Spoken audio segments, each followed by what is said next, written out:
Hello friends, welcome back to the official YouTube channel of TechSarge, where we share income tax, financial, legal and secretarial updates with you. So stay tuned and subscribe our channel to get the notification first. So today I am here to discuss about registration process of a foreign subsidiary company. अभी मेरे last video में मैंने ये describe किया था कि foreign subsidiary company क्या होती है, उसके बेनिफिट्स क्या क्या होते हैं और उसके डिसएडवांटेजेस क्या होते हैं. अगर आपने वो वीडियो नहीं देखा है तो आप उसे जाके देख सकते हैं. वहाँ पे आपको फॉरेन सब्सिडरी के बारे में एक डिटेल्ड वीडियो मिलेगी जिसमें मैंने सब कुछ बता रखा है. अब हम इस वीडियो में बात करेंगे कि फॉरेन सब्सिडरी कंपनी अगर हमें बनानी है तो उसका रजिस्ट्रेशन प्रोसेस क्या होता है और डॉक्यूमेंट्स क्या क्या रिक्वायर्ड होते हैं. तो जैसे कि फॉरेन सब्सिडरी आप बना रहे हैं तो वो भी एक प्राइवेट लिमिटेड कंपनी आप बना रहे हैं यहाँ पर, तो जो इंडिया की रिक्वायरमेंट्स होती है, फॉर हम इंडिया का एग्जांपल लेके चलते हैं कि किसी आउटसाइड कंट्री को इंडिया में एक फॉरेन सब्सिडरी कंपनी बनानी है, तो हम बात करते हैं कि उसके डॉक्यूमेंट्स रिक्वायर्ड. डॉक्यूमेंट्स आपको क्या क्या रिक्वायर्ड करना पड़ता है. फॉर एग्ज़ाम्पल हमारी XYZ कंपनी है जो कि फॉरेन सब्सिडरी के लिए हमारे लिए ये पेरेंट कंपनी है आपकी, ठीक है, पेरेंट कंपनी. अब मुझे फॉरेन की किसी कंपनी को इंडिया में बनाना है, उसके लिए मैं बना रही हूँ पहले प्राइवेट लिमिटेड कंपनी. तो मुझे क्या क्या डॉक्यूमेंट्स चाहिए. पहले तो मुझे नॉर्मल वो डॉक्यूमेंट्स चाहिए जो मुझे इंडिया में एक प्राइवेट लिमिटेड कंपनी बनाने के लिए रिक्वायर्ड होता है. तो उसमें क्या होते हैं, 2 डायरेक्टर्स होते हैं. तो मुझे क्या चाहिए, डायरेक्टर्स KYC डॉक्यूमेंट्स, ठीक है. अब KYC डॉक्यूमेंट्स में क्या आ जाता है, pan card, Aadhaar card, photo और सिग्नेचर. अब जैसे कि ये एक फॉरेन सब्सिडरी कंपनी है तो मेरा सबसे पहला एक इंडिया में कंपनी बनाने के लिए क्या होता है कि आपको एक फॉरेन डायरेक्टर होना मैंडेटरी है. तो एक आपका इंडियन डायरेक्टर होना मैंडेटरी है. आपका एक इंडियन डायरेक्टर है और एक आपका फॉरेन डायरेक्टर है. फॉरेन डायरेक्टर में क्या है, आपकी ये पेरेंट कंपनी है, ठीक है.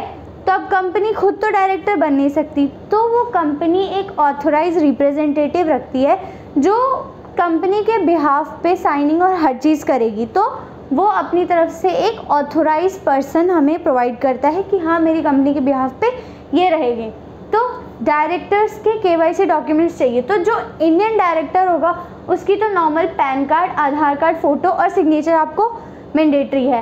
प्लस साइड में आपको पेरेंट कंपनी के ऑथराइज रिप्रेजेंटेटिव का पैन कार्ड तो होता नहीं है फॉरेन कंपनी में, तो उसके लिए आपको क्या चाहिए, पासपोर्ट, ठीक है. Second, Aadhaar card. Aadhaar card हम as a address proof use करते हैं. तो एड्रेस प्रूफ के लिए अब हमें यहाँ पे क्या चाहिए, या तो हमें उसकी बैंक स्टेटमेंट चलेगी, ठीक है, या तो उसका DL चलेगा जो फॉरेन में चलता है. फ़ोटो और सिग्नेचर तो सेम ही रहेंगे, ठीक है. सेकंड चीज़ क्या चाहिए मुझे, mobile number and email ID. ये मुझे डायरेक्टर्स की भी चाहिए, साथ में जो कंपनी आप फॉर्म कर रहे हो. फॉर एग्ज़ाम्पल मैं ABCD कंपनी इनकॉर्पोरेट कर रही हूँ, ठीक है.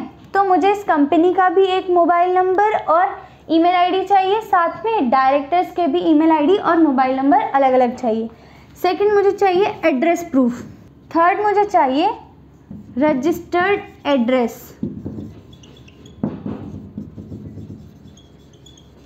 फॉर द कंपनी, कि आपको इंडिया में अगर आप कंपनी बना रहे हो तो आप उसको रजिस्टर कहाँ करोगे, किस एड्रेस पे करोगे. उस एड्रेस का मुझे क्या क्या चाहिए, इलेक्ट्रिसिटी बिल चाहिए जो कि 2 महीने से पुराना नहीं होना चाहिए, साथ में एनओसी चाहिए, नो ऑब्जेक्शन सर्टिफिकेट अगर वो रेंटल है तो, ठीक है, और रेंट एग्रीमेंट।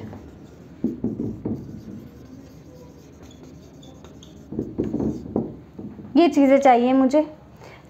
एनओसी में ओनर के सिग्नेचर भी मैंडेटरी है ताकि प्रूफ रहे कि हाँ आपको ऑनर ने परमिट दिया है। विदाउट सिग्नेचर वो एनओसी किसी काम की नहीं है। फोर्थ, आपको चाहिए डीएससी, डिजिटल सिग्नेचर। अब बहुत लोगों को ये पता नहीं होता कि डिजिटल सिग्नेचर क्या होता है। अगर आपको डिजिटल सिग्नेचर के बारे में डिटेल में जाना है तो उस पर भी हमने एक वीडियो, पूरी डिटेल्ड वीडियो बना रखी है, आप वो वीडियो भी जाकर देख सकते हैं। डिजिटल सिग्नेचर चाहिए अगर है तो, और नहीं है तो आपका वो भी बनेगा। फिफ्थ चाहिए मुझे ऑब्जेक्ट।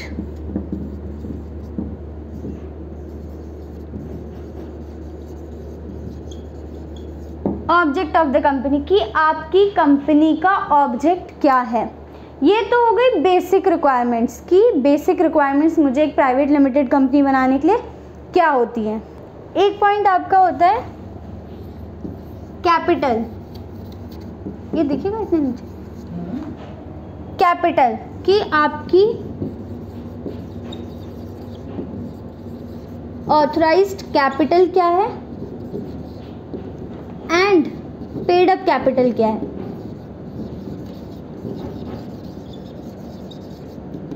ये दोनों चीज़ें मुझे चाहिए। ये एक बेसिक डिटेल्स है जो आपको प्राइवेट लिमिटेड कंपनी बनाने के लिए चाहिए होता है।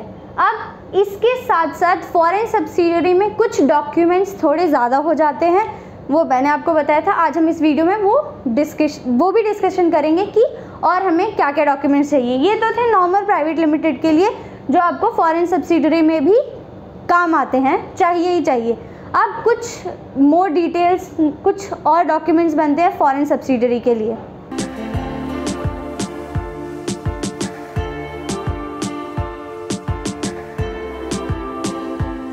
ये थे हमारे कॉमन डॉक्यूमेंट्स। अब सबसे पहले हम बात करते हैं, सबसे पहले होता है जैसे कि हमने आपको बताया हुआ है कि कंपनी में अगर आप कोई भी कंपनी बना रहे हैं उसका फर्स्ट काम होता है कि आपको कंपनी में नेम आपको सेलेक्ट करना है, ठीक है, कि मेरी कंपनी का नाम क्या होगा। इसके ऊपर भी हमने एक ब्रीफ वीडियो बना रखी है, आप वो भी जाके देख सकते हैं कि कंपनी का नेम आप कैसे सोच सकते हैं और क्या क्या प्रोसीजर होता है या क्या क्या रिक्वायरमेंट्स होती है। तो आपने अपनी कंपनी का नाम सोच लिया कि मेरी फॉरेन में कंपनी XYZ के नाम से चल रही है, तो इंडिया में भी मैं वही सेम नाम से अपनी कंपनी फॉर्म करूं। लेकिन क्या होता है कि इन कंपनी इंडिया में अगर उस नाम से ऑलरेडी रजिस्टर्ड है तो ROC आपको वो नाम नहीं देती है। उसके लिए हमें नेम रिजर्वेशन का एक फॉर्म होता है, वो हमें फाइल करना पड़ता है। रन फॉर्म आप जब तक फाइल नहीं करोगे तब तक आपको पता नहीं चलेगा कि आपको वो नाम मिला या नहीं मिला। तो अगर हमें रहता है कि हाँ ये नाम ऑलरेडी इंडिया में इनकॉर्पोरेटेड है तो मुझे नाम मिलने में मुश्किल हो सकती है या नहीं, तो उसके लिए आप रन फॉर्म फाइल करेंगे। तो नॉर्मली हम प्राइवेट लिमिटेड कंपनी में रन फॉर्म फाइल करते हैं तो हम अपने हमें दो नाम देने पड़ते हैं रन में कि हाँ मेरी फर्स्ट प्रेफरेंस ये नाम है, सेकेंड प्रेफरेंस ये नाम है। तो आप नॉर्मली फॉर्म फाइल कर दो, और ज़्यादा से ज़्यादा अगर आपको होता है तो आप एक ऑप्शनल वहाँ पे होता है, आप डॉक्यूमेंट्स कुछ अटैच कर सकते हो। तो वहाँ पे आप डॉक्यूमेंट क्या लगाते हो, हम रिक्वेस्ट लेटर लगा देते कि मेरी मतलब इंडिया में अगर हम नॉर्मली कंपनी बनाते हैं तो बोलते हैं कि मेरे फादर का ये नाम था या मेरी ये कंपनी बहुत पुरानी इस नाम से चल रही है तो मुझे एक और कंपनी बनानी है इसी नाम से। तो इस तरीके का आप कुछ रिक्वेस्ट लेटर लगा देते हो। बट फॉरेन सब्सिडियरी कंपनी में आपको क्या चाहिए, फॉरेन सब्सिडियरी कंपनी में आपको सबसे पहला, अगर आप रन फाइल कर रहे हो तो आपको बोर्ड रेजोल्यूशन चाहिए होता है।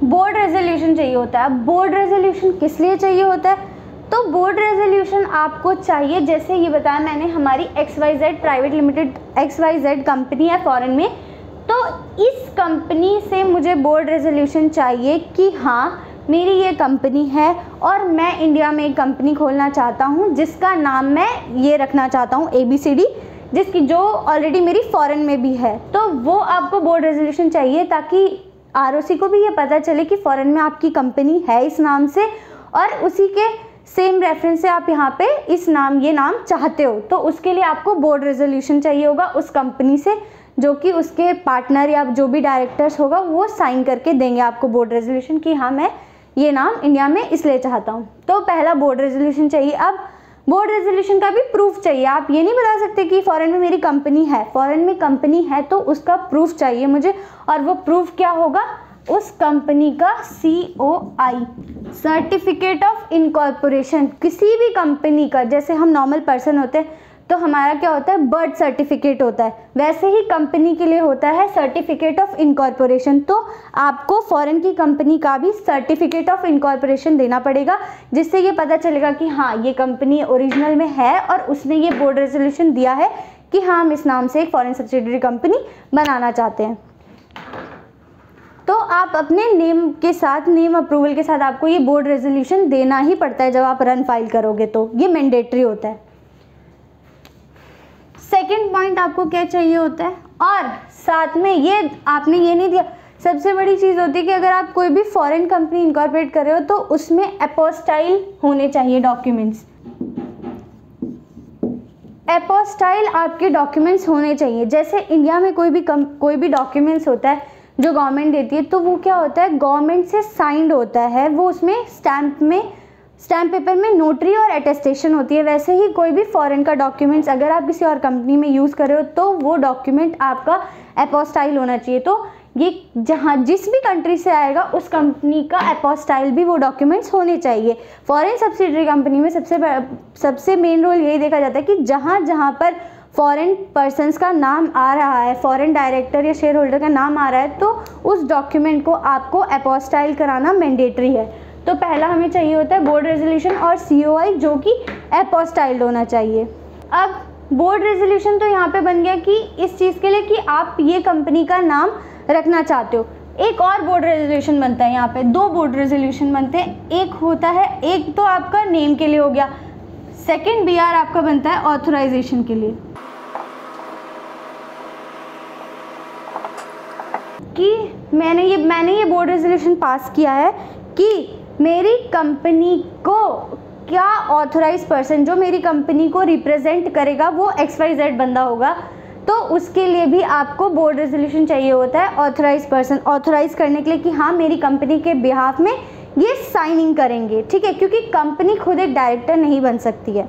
अब नॉर्मल प्राइवेट लिमिटेड कंपनी जब हम बनाते हैं तो हमें कुछ भी चीज़ें, हमें मैनुअली कोई फॉर्म नहीं बनाना पड़ता है, सिर्फ जो डॉक्यूमेंट्स होते हैं हमारे वो बनते हैं। लेकिन फॉरेन सब्सिडियरी कंपनी के केस में क्या होता है, एक फॉर्म होता है हमारा MOA and AOA, memorandum of association और आर्टिकल्स ऑफ एसोसिएशन। ये 2 फॉर्म होते हैं कि नॉर्मल प्राइवेट लिमिटेड कंपनी में ये ऑनलाइन फिल होते हैं, लेकिन फॉरेन सब्सिडियरी के केस में क्या होता है, MOA और AOA आपको मैनुअली प्रिपेयर करना पड़ता है। अब क्यों मैनुअली प्रिपेयर, इस केस में ये मैनुअली प्रिपेयर होता है। अब मैनुअली प्रिपेयर में क्या होता है कि आप नॉर्मल कंपनीज़ में क्या होता है कि इसमें विटनेस भी लगते हैं, तो हमारे इंडिया में क्या होता है, आपका जो प्रोफेशनल होगा, जो भी CS आप जहाँ पे भी आप जिससे भी आप अपनी कंपनी फॉर्म कर रहे होते हो वो अपना एज अ विटनेस लगा देता है। लेकिन इस कंपनी में क्या होता है, इस कंपनी में आपको विटनेस दिखाना होता है। अब ये विटनेस कहाँ होना चाहिए, ये विटनेस आपका उसी कंट्री का होना चाहिए जहाँ की पेरेंट कंपनी है, वहाँ का आपको एक विटनेस भी चाहिए होता है। अब विटनेस चाहिए तो उस विटनेस के KYC डॉक्यूमेंट्स, और ये भी क्या होने चाहिए, एपोस्टाइल। ये डॉक्यूमेंट्स भी आपका एपोस्टाइल होना चाहिए। अब फॉरेनर है तो उसके पास क्या डॉक्यूमेंट्स होगा, फर्स्ट डॉक्यूमेंट्स तो होगा उसका पासपोर्ट, और सेकंड डॉक्यूमेंट्स वो अपना कुछ भी दे सकता है, DL दे दे या अपना नेशनैलिटी का जो भी उसको वहाँ का सर्टिफिकेट मिला होता है वो दे दे, वो भी एपोस्टाइल चाहिए। 4th cheese MOA, AOA, DIR2 and INC 9 needs to be एपोस्टाइल। अब MOA, AOA, DIR2, INC 9 ये इंटरनल डॉक्यूमेंट्स होते हैं कि जब आप कंपनी इनकॉर्पोरेट करते हो उस चीज़ में ही बनता है। अब मैंने यहाँ पे लिखा है कि MOA, AOA मैनुअली प्रिपेयर्ड होता है। मैनुअली प्रिपेयर्ड इसलिए होता है क्योंकि अब फॉर्म अगर रहेगा तो प्राइवेट लिमिटेड कंपनी के इनकॉर्पोरेशन के फॉर्म जो होते हैं वो हमारे ऑनलाइन रहते हैं, उस फॉर्म को आप एपोस्टाइल नहीं करा सकते हो। क्यों? अब बोलोगे आप कि यहाँ पे एपोस्टाइल की क्या ज़रूरत होगी, क्योंकि यहाँ पर दोनों फॉरेन डायरेक्टर्स के नेम आएंगे, शेयर होल्डिंग पैटर्न आएगा, जो भी चीज़ें होती है वो यहाँ पे आएगा, इसीलिए ये सारी डॉक्यूमेंट्स भी आपके एपोस्टाइल होते हैं। इसीलिए इसमें MOA AOA हम मैनुअली बनाते हैं ताकि हम उसे वहाँ के एम्बेसी से एपोस्टाइल करा सके। अब DR2 में क्या होता है कि डायरेक्टर्स के सारे डिटेल्स जाते हैं, उनका नाम, एड्रेस, फादर्स नेम, जो भी रिक्वायर्ड डिटेल्स होती है, मोबाइल नंबर, ईमेल आईडी, वो सारा DR2 में जाता है, इसीलिए वो भी एपोस्टाइल कराना होता है। ऐसे ही INC 9 में भी उनकी डिटेल्स रहती है, इसीलिए इन सारे डॉक्यूमेंट्स को एपोस्टाइल करना होता है। तो ये कुछ मेन डॉक्यूमेंट्स थे जो फॉरेन सब्सिडरी जब आप इनकॉर्पोरेट करते हो इंडिया में, तो ये एक्स्ट्रा डॉक्यूमेंट्स होते हैं जो प्राइवेट लिमिटेड, नॉर्मली अगर आप प्राइवेट लिमिटेड कंपनी बनाते हो उसमें ये रिक्वायर्ड नहीं होते हैं। तो ये इसका डॉक्यूमेंट्स रिक्वायर्ड थे। और फॉर्म क्या होगा, इसके लिए भी नॉर्मली आप रन फॉर्म फाइल करोगे जो कि 20 डेज तक वैलिड होता है। नेम रिजर्वेशन इस केस में भी सेम होता है। सेम आप स्पाइस फॉर्म फाइल करते हो इंडिया की प्राइवेट लिमिटेड कंपनी बनाने के लिए, वैसे ही आप फॉरेन सब्सिडरी कंपनी अगर आप इंडिया में बना रहे हो तो उसके लिए भी आपको स्पाइस का ही फॉर्म फाइल करना है। Part A, part B, MOA AOA, INC 9 और अजाइल जो फॉर्म्स फाइल होते हैं। और इन फॉर्म की भी नॉर्मल कॉस्टिंग आती है जैसे इंडिया में प्राइवेट लिमिटेड के लिए आती है, तो कॉस्टिंग भी इनकी डिफरेंट नहीं होती है। सिर्फ कॉस्टिंग इसमें किस चीज़ की आती है, आपकी एपोस्टाइल की कॉस्ट आती है, जो वो लोग, जो भी आपके बीच में डिस्कशन होगा, अगर वो लोग करवा के देंगे तो वो लोग करवा के दें, और अगर आप लोग बोलेंगे कि हम खुद करवाएंगे एपोस्टाइल, तो ये आप दोनों के बीच का एग्रीमेंट है। तो ये कुछ डॉक्यूमेंट्स होते हैं जो सब्सिडरी कंपनी में एक्स्ट्रा लगते हैं, और ये उसका प्रोसीजर था। So thank you. अगर आपको ये वीडियो अच्छा लगा हो तो इसे लाइक करें, शेयर करें, और अगर अभी तक आपने हमारे चैनल को सब्सक्राइब नहीं किया तो उसे भी जल्दी से सब्सक्राइब कर लें ताकि आपको सारे नोटिफिकेशंस के अपडेट्स मिलता रहे। Thank you.